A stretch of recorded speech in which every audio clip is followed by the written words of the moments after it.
Hi guys, இன்றைக்கி என்ன பார்க்க போகிறோம்னா தக்காளி சாதம் செய்ய போகிறோம்.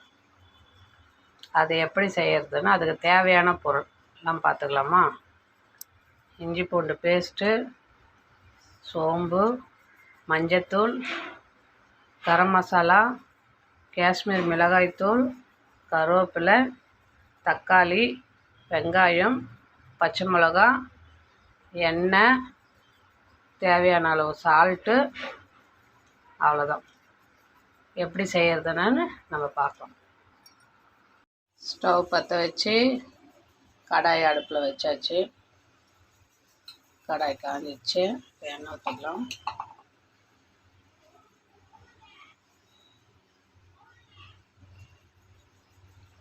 எண்ணெய் காயட்டும்.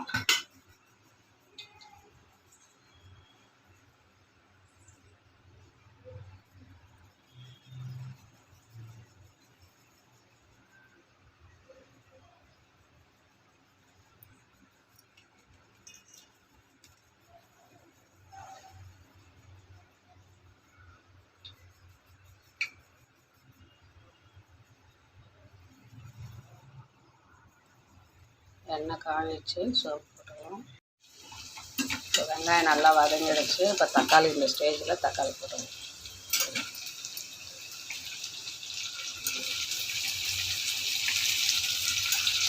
தக்காளி, கருவேப்பிலை,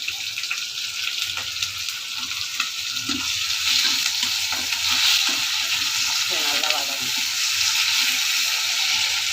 நல்லா வதங்கிடுச்சு. தக்காளி, வெங்காயம், பச்சை மிளகாய் எல்லாம் நல்லா வதங்கிடுச்சு. இப்போ இந்த ஸ்டேஜில் இஞ்சி போட்டு பேஸ்ட்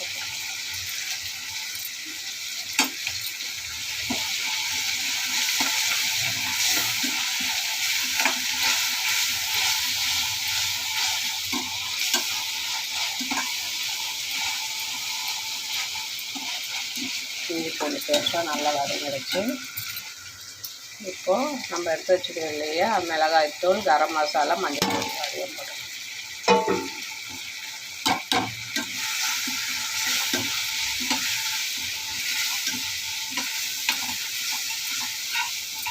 பச்சை வாசனை போகிற வரைக்கும் அது கிரேவி இறக்கியாச்சு. இதோட சாதத்தை போட்டு